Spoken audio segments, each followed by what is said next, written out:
रांची में हुए जमीन घोटाले ने आखिरकार एक चुनी हुई गठबंधन सरकार को डुबो दिया। इसके कारण रातों रात झारखंड में सरकार बदल गई। जमीन घोटाले की आंच में अब तक कई झुलस चुके हैं। मुख्यमंत्री हेमंत सोरेन तक पहुंचने से पहले ईडी ने 15 लोगों को अपनी गिरफ्त में लिया है। बाद में बड़े बड़े बिजनेस टाइकून और हाई प्रोफाइल लोगों की गिरफ्तारी के बाद मुख्यमंत्री ईडी के निशाने पर आए। इस मामले में जैसे जैसे जांच आगे बढ़ती गई वैसे वैसे गिरफ्तारियां भी होती गई, लेकिन किसी ने ये नहीं सोचा था कि राज्य के मुखिया भी इसके लपेटे में आएंगे और रातों रात झारखंड की सरकार बदल जाएगी।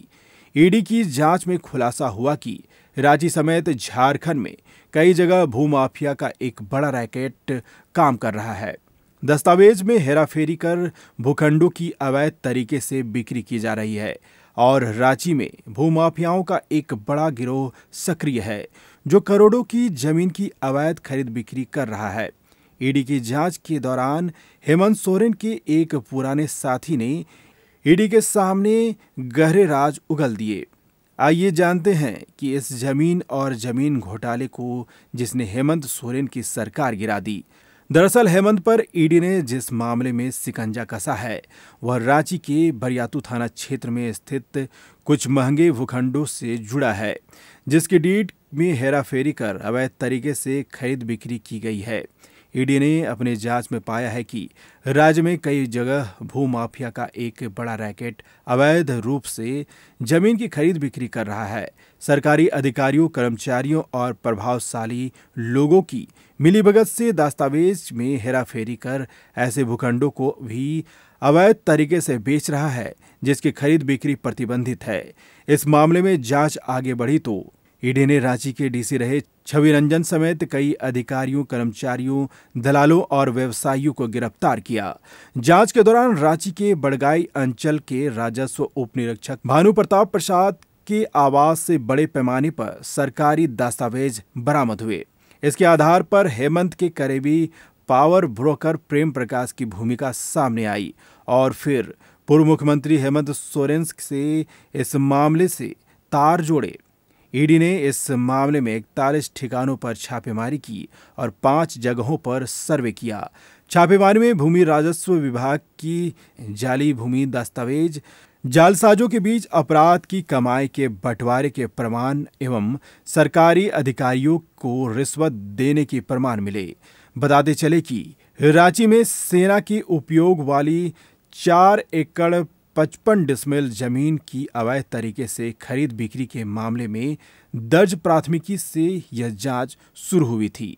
अब यहीं से शुरू होती है पूर्व मुख्यमंत्री हेमंत सोरेन के गिरने की कहानी। और घेरने वाला कौन, वह भी उनका कभी नजदीकी ही रहा था। ईडी ने अवैध खनन मामले में कोर्ट में आरोप पत्र दाखिल किया। इसमें बताया है कि झारखंड मुक्ति मोर्चा से निष्कासित पूर्व कोषाध्यक्ष रवि केजरीवाल ने अपने बयान में प्रेम प्रकाश को मुख्यमंत्री का करीबी बताया था।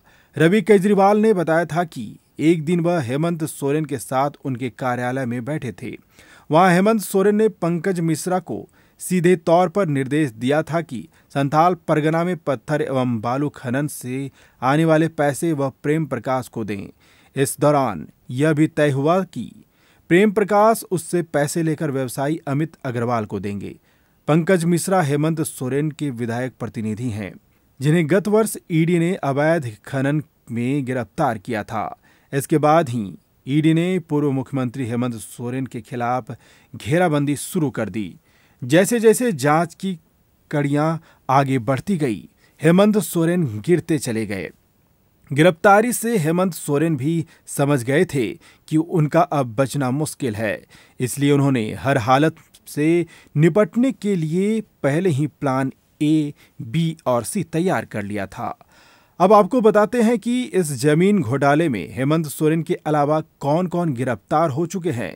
14 अप्रैल 2023 को प्रदीप बागची, अफसर अली उर्फ अफसू खान, सद्दाम हुसैन, इम्तियाज अहमद, तलहा खान, फयाद खान और भानु प्रताप प्रसाद।